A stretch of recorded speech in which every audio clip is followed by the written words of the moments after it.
Pemirsa, Ibunda Iwayan Agus Suwartama, I Gusti Ayu Apriani, seorang pemuda disabilitas yang menjadi tersangka pemerkosaan mahasiswa di Nusa Tenggara Barat menyebut pelapor menjebak Agus. Ibunda Agus juga menyebut tidak percaya Agus melakukan tindakan tersebut karena keterbatasan fisiknya.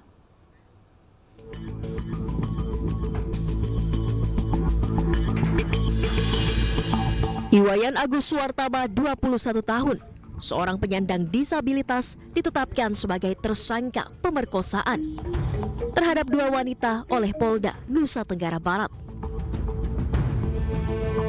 Ibu kandung Agus, I Gusti Ayu Apriani, tidak percaya dengan tuduhan tersebut karena selama hidupnya Agus memiliki keterbatasan aktivitas seperti makan dan minum yang harus dibantu.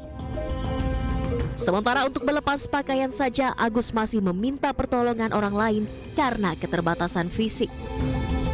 I Gusti Ayu juga menyebut bahwa pelaporlah yang membawa Agus ke tujuan yang tidak sesuai dengan permintaan Agus.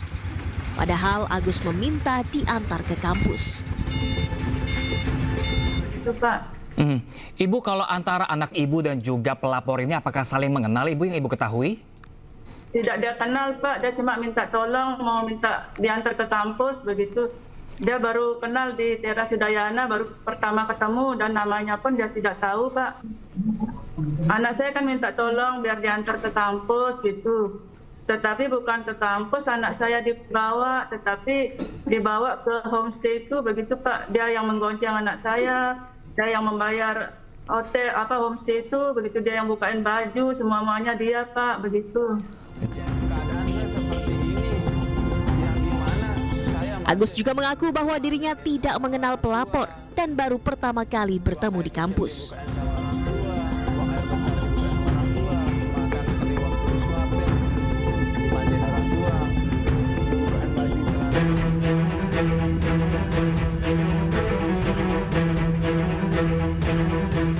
Agus mengaku hidupnya tidak sempurna. Untuk beraktivitas sehari-hari saja ia kesulitan dan harus meminta bantuan keluarga.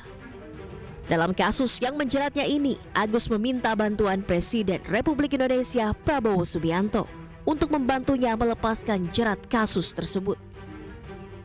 Kan saya memperkosa, sedangkan itu saya kayak gini tidak bisa ngapa-ngapain, buka celana sendiri tidak bisa, buka baju tidak bisa, gitu. Pak Presiden Prabowo yang terhormat, tolong dibantu saya karena saya terus terang kaget dan tidak bisa ngapa-ngapain, ini hanya bisa diam aja, gitu. Mohon bagi yang bisa bela Tiang, tolong dibela, gitu.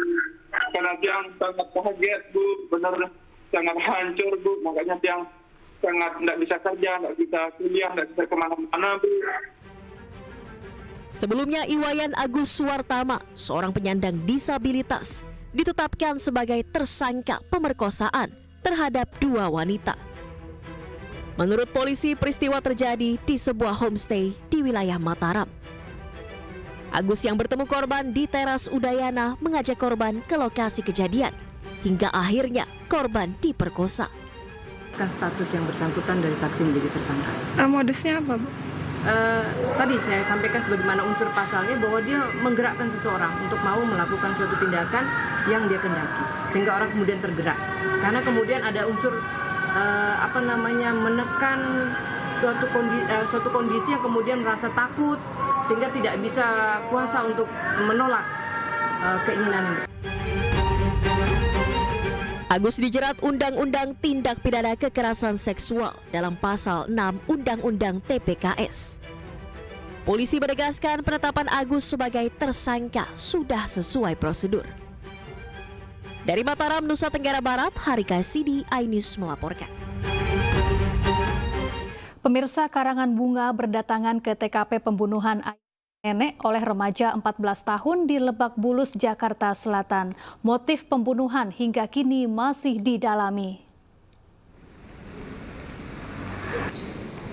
Sejumlah karangan bunga ucapan duka cita berjejer di lokasi pembunuhan ayah dan nenek di perumahan Taman Bona Indah, Lebak Bulus, Cilandak, Jakarta Selatan.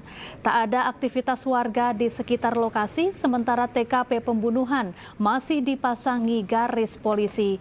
Rumah ini ditempati oleh pelaku, yakni remaja 14 tahun berinisial MAS bersama kedua orang tua dan neneknya. MAS membunuh ayah dan neneknya, sementara ibu pelaku berhasil selamat dari upaya pembunuhan.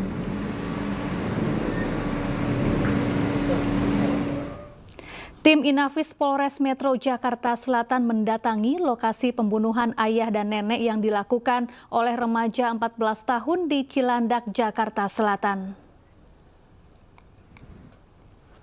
Tim Inafis Polres Metro Jakarta Selatan tiba di lokasi sekitar pukul 2:30 sore.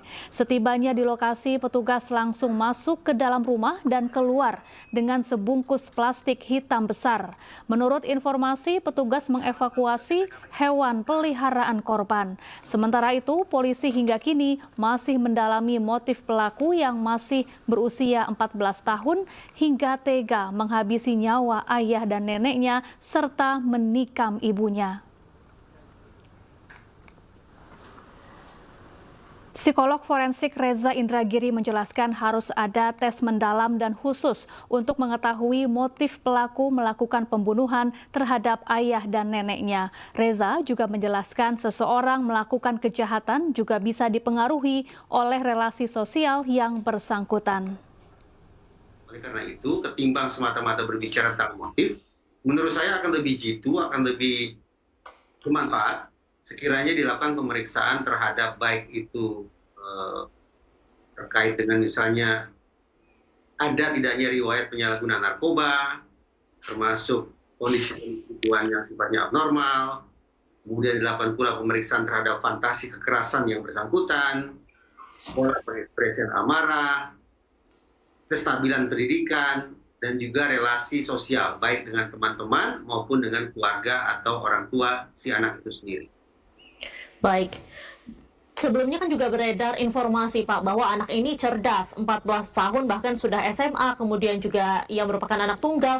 Apakah ada kemungkinan bahwa tindakan ini juga dipicu oleh adanya tekanan dari orang tua terkait dengan pencapaian atau prestasi anak? Tadi saya katakan salah satu hal yang diperiksa adalah bagaimana relasi antara anak dengan keluarga, khusus anak dengan orang tuanya.